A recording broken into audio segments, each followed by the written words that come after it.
Good afternoon. আমরা এখন fourth semester Bangla অনার্সের ছাত্রছাত্রীদের জন্য একটি বিষয় নিয়ে আলোচনা করব। আমি কমলপুর সরকারি মহাবিদ্যালয়ে বাংলা বিভাগের যারা ফোর্থ সেমিস্টারের অনার্সের ছাত্রছাত্রী আছো তাদেরকে বলবো তোমরা অনলাইনে চলে আসো। আমি ক্লাসটা খুব তাড়াতাড়ি শুরু করে দেব। আমরা বেশ কয়েকদিন ক্লাস করিনি, আসলে অন্য ক্লাস করেছিলাম, এই জন্য ক্লাসটা করা হয়নি। যাই হোক, আমরা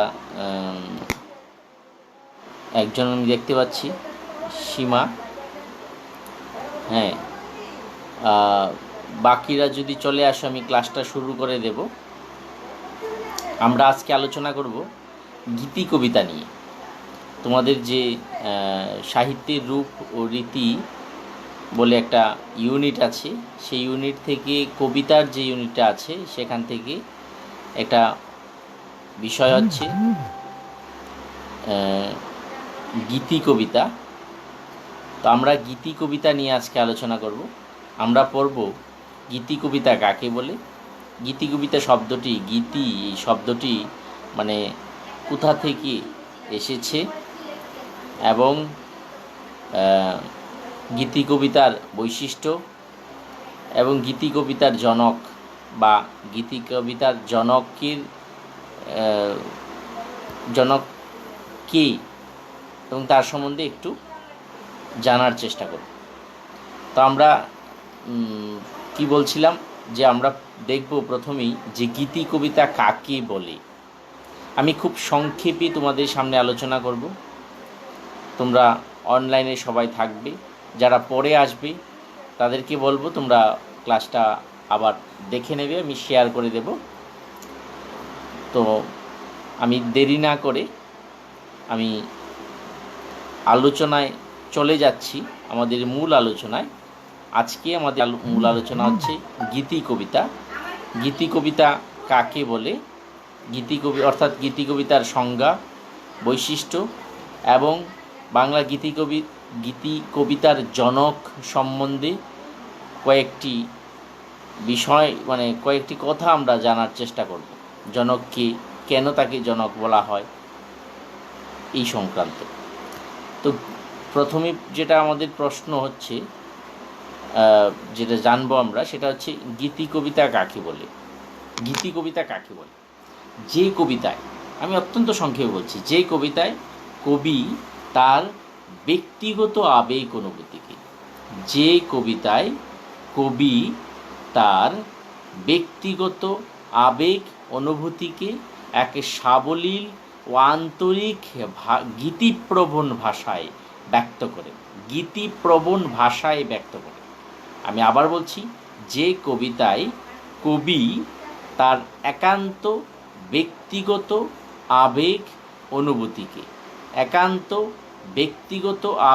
অনুভূতিকে, এক সাবলীল ও আন্তরিক গীতিপ্রবণ ভাষায় ব্যক্ত করেন, তাকে বলা হয় গীতি কবিতা বা মন্ময় কবিতা। গীতি কবিতার আরেকটা নাম মন্ময় কবিতা। মানে মোট কথায় কবির একান্ত ব্যক্তিক উপলব্ধির ধারক ও বাহক হচ্ছে গীতি কবিতা। কবির একান্ত ব্যক্তিক উপলব্ধির ধারক ও বাহক হচ্ছে গীতি কবিতা। এই যে গীতি কবিতা, এর ইংরেজি প্রতিশব্দ হচ্ছে লিরিক, LYRIC। লিরিক শব্দটি এসেছে গ্রিস শব্দ। এটা প্রাচীন লিরিক বলে একটা বাদ্যযন্ত্র ছিল, যার নাম ছিল বীণা বা লায়ার, LYRE। একটা লিরিক শব্দটা হচ্ছে একটা গ্রিস শব্দ। প্রাচীন একটা বাদ্যযন্ত্রের নাম ছিল লায়ার বা বীণা। এই প্রাচীনকালে অর্থাৎ গ্রিস দেশে বীণা বা লায়ার সংযোগে যে গান গাওয়া হতো তাকে বলা হতো লিরিক। গ্রিস দেশে যে গান গাওয়া হতো, যে গান বলতে এখানেও কবির ব্যক্তিগত অনুভব সংক্রান্ত গান, মানে কবির ব্যক্তিগত অনুভবকে গানের আকারে লায়ার বা বীণা যন্ত্র সংযোগে যে কবিতা বা গান রচিত হতো তাকে বলা হতো লিরিক। বোঝা গেছে? এই লিরিক, তাহলে আমরা দেখলাম যে লিরিক বা গীতি কবিতা কাকে বলে। আমরা দেখেছি যে কবির একান্ত ব্যক্তিগত আবেগ অনুভূতির প্রকাশ হচ্ছে গীতি কবিতা। এক কথায় বললে কবির একান্ত ব্যক্তিগত আবেগ অনুভূতির প্রকাশ হচ্ছে গীতি কবিতা। গীতি কবিতার উদ্ভব আমরা দেখেছি কোথা থেকে এসেছে। গ্রিস দেশে লায়ার বা বীণা এই শব্দ থেকে লিরিক শব্দটি এসেছে, যার বাংলা প্রতিশব্দ হচ্ছে গীতি কবিতা। এই গীতি কবিতার কয়েকটি সাধারণ বৈশিষ্ট্য কী, এটা জানা দরকার আমাদের, যে গীতি কবিতার সাধারণ বৈশিষ্ট্যগুলি কী কী। গীতি কবিতার প্রথম যে বৈশিষ্ট্য সেটা হচ্ছে কবির হৃদয়ের একান্ত ব্যক্তিগত আবেগ বা ভাবাবেগের প্রকাশ হলো গীতি কবিতা। কবির হৃদয়ের একান্ত ব্যক্তিগত ভাবাবেগের প্রকাশ হলো গীতি কবিতা। বোঝা গেছে? এটা এক নম্বর বৈশিষ্ট্য এবং প্রধান বৈশিষ্ট্য বলা যায়। দু নম্বর বৈশিষ্ট্য আমরা বলতে পারি যে গীতি কবিতার একক একটা আত্মমগ্ন অনুভব, যে কবির যে একটা ব্যক্তিগত আবেগ বা অনুভূতি, সেটা পাঠক চিত্তকেও কিন্তু স্পর্শ করবে, পাঠক চিত্তকেও অভিভূত করবে। অর্থাৎ কবি ও পাঠকের একটা নিবিড় রসসংযোগ হচ্ছে গীতি কবিতার প্রধান আকর্ষণ। মানে কবি এবং পাঠকের মধ্যে একটা নিবিড় সম্পর্ক, একটা নিবিড় একটা রসসংযোগ গড়ে উঠবে গীতি কবিতার মধ্যে। আমরা 3 নম্বর বৈশিষ্ট্যর মধ্যে উল্লেখ করতে পারি যে কবিচিত্তের যে ব্যক্তিগত অনুভূতি, সেই অনুভূতিটা কিন্তু শুধু ব্যক্তিগত থাকলে চলবে না। গীতি কবিতার মানে এটার মধ্যে একটা সার্বজনীন আবেদন বা মূল্য থাকে। কবির চিত্তের ব্যক্তিগত আবেগ অনুভূতি সংবেদন মন্ময়তা থাকা সত্ত্বেও গীতি কবিতার মধ্যে থাকবে একটা সার্বজনীনতা বা একটা সর্বজনীন আবেদন ও মূল্য, আর না হলে তো এটা সাহিত্যই হবে না। 4 নম্বর বৈশিষ্ট্য আমরা বলতে পারি গীতি কবিতা যতখানি আবেগ অনুভূতিমূলক ততখানি কিন্তু সেটা চিন্তামূলক নয়। যে চিন্তা করে আমরা কোনো কবি গীতি কবিতা রচনা করবেন না, হবে না। এটা স্বতঃস্ফূর্তভাবে আবেগ, কবির আবেগ অনুভূতির প্রকাশ হচ্ছে গীতি কবিতা। আর গীতি কবিতার বিভিন্ন ধরনের হতে পারে। এরপরের বৈশিষ্ট্যের মধ্যে আমরা উল্লেখ করতে পারি যেমন প্রেম, প্রকৃতি, স্বদেশপ্রীতি, ধর্মীয় বা ভক্তিমূলক ইত্যাদি নানা বিষয় নিয়ে গীতি কবিতা রচিত হতে পারে। অর্থাৎ গীতি কবিতার বিষয়ের মধ্যে কি কি থাকতে পারে? প্রেম থাকতে পারে, প্রকৃতি থাকতে পারে, স্বদেশে প্রীতি থাকতে পারে, বা ধর্মীয় বা ভক্তিমূলক ভাবনা ইত্যাদি বিষয়, ইত্যাদি নানা বিষয় নানা বিষয় নিয়ে গীতি কবিতা রচিত হয়। এ হচ্ছে মোটামুটি কয়েকটি গীতি কবিতার বৈশিষ্ট্য, সাধারণ বৈশিষ্ট্য। তা আমরা সাধারণ বৈশিষ্ট্যের মধ্যে কি কি পেলাম আমরা আরেকবার বলে দিই। কবির একান্ত ব্যক্তিগত আবেগ অনুভূতির প্রকাশ হচ্ছে গীতি কবিতা, 1 নম্বর। 2 নম্বর হচ্ছে গীতি কবিতার যে একটা কবির যে অনুভূতি, ব্যক্তিক অনুভূতি, সেই অনুভূতিটা পাঠক চিত্তকেও স্পর্শ করবে। অর্থাৎ কবি ও পাঠকের মধ্যে একটা নিবিড় রসসংযোগ তৈরি হবে। 3 নম্বর আমরা উল্লেখ করতে পারি যে কবির ব্যক্তিগত অনুভূতি যেটা আছে সেটা শুধু কবির ব্যক্তিগত অনুভূতির মধ্যে সীমাবদ্ধ থাকবেন না, এটা গীতি কবিতার মধ্যে একটা সর্বজনীন মূল্য থাকবে, একটা সর্বজনীন আবেদন থাকবে। 4 নম্বর আমরা উল্লেখ করেছি যে এখানে গীতি কবিতা যতখানি আবেগ অনুভূতিমূলক ততখানি চিন্তামূলক নয়। শেষ বৈশিষ্ট্য আমরা বলেছি যে গীতি কবিতার মধ্যে নানা বিষয় নিয়ে গীতি কবিতা রচিত হতে পারে।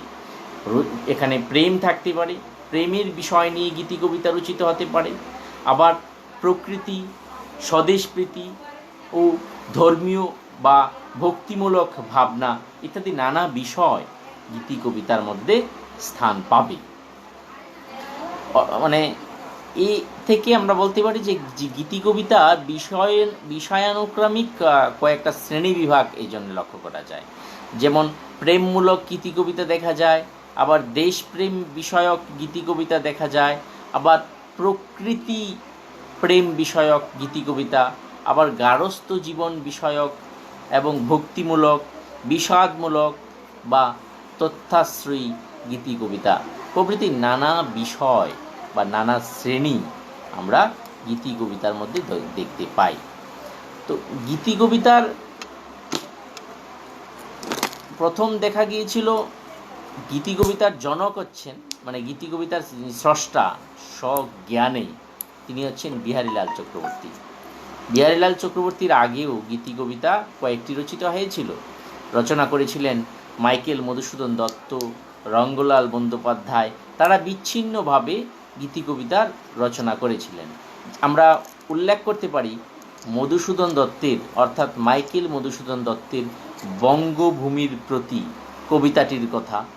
আমরা উল্লেখ করতে পারি রঙ্গলাল বন্দ্যোপাধ্যায়ের স্বাধীনতা সঙ্গীত নামে যে কবিতাটি রচিত হয়েছিল সেই কবিতাটির কথা, কিংবা দেশপ্রেম বিষয়ক যে গীতি কবিতা এটার মধ্যে আছে, বঙ্কিমচন্দ্রের বন্দে মাতরম। এগুলিকে আমরা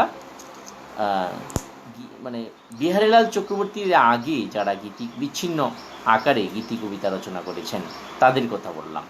তবে স্বতঃস্ফূর্ত স্বজ্ঞানে প্রথম মানে কবির একান্ত ব্যক্তিগত আবেগ অনুভূতিকে নিয়েই কবিতা রচনা করেছেন বিহারীলাল চক্রবর্তী, যার জন্যে তাকে বাংলা সাহিত্যে ভোরের পাখি আখ্যা দিয়েছিলেন। ভোরের পাখি বলা হয় তাকে। কে বলেছিলেন ভোরের পাখি? রবীন্দ্রনাথ ঠাকুর বিহারীলাল চক্রবর্তীকে ভোরের পাখি আখ্যা দিয়েছিলেন। কেননা বাংলা সাহিত্যে যখন আখ্যান কাব্য ও মহাকাব্য রচনার একটা ধারা বয়ে চলেছিল, তখন বিহারীলাল চক্রবর্তী এসে সেই ধারা থেকে একটু দূরে সরে এসে নিজের ব্যক্তিগত আবেগ অনুভূতিকে নিয়ে কবিতা রচনা করেছেন। আর এই জন্যে এই যে কবির যে ব্যক্তিগত আবেগ অনুভূতি সংক্রান্ত যে কবিতা, এগুলির নাম হচ্ছে গীতি কবিতা। আর পরবর্তীকালে দেখা গেছে যে প্রায় সবাই যে আখ্যান কাব্য মহাকাব্য রচনার ধারা মানে স্থগিত হয়ে গিয়েছে এবং সেই জায়গাটা দখল করে নিয়েছে এক প্রকার বাংলা গীতি কবিতা। পরবর্তীকালে সকলেই নিজের ব্যক্তিগত আবেগ অনুভূতিকে নিয়ে কবিতা রচনা করেছেন, কবিতা রচনা করেছেন। আমরা রবীন্দ্রনাথকেও আমরা বড় গীতি কবি বলতে পারি, বা পরবর্তীকালে অনেকেই গীতি কবিতা রচনা করেছেন। কিন্তু সেটা প্রথম শুরু করেছিলেন কে? বিহারীলাল চক্রবর্তী। বিহারীলাল চক্রবর্তীর রচিত কয়েকটি গীতি কাব্য গ্রন্থের নাম কি এটা আমাদের জানা দরকার।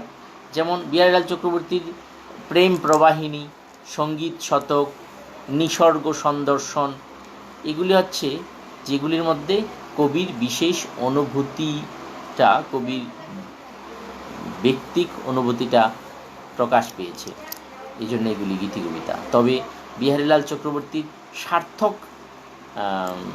সার্থক রচনা গীতিকাব্য হচ্ছে, তোমরা জানো সেটার নাম, সেটা হচ্ছে শারদামঙ্গল। শারদামঙ্গলের জন্যই বিহারীলাল চক্রবর্তী বিখ্যাত হয়ে আছেন।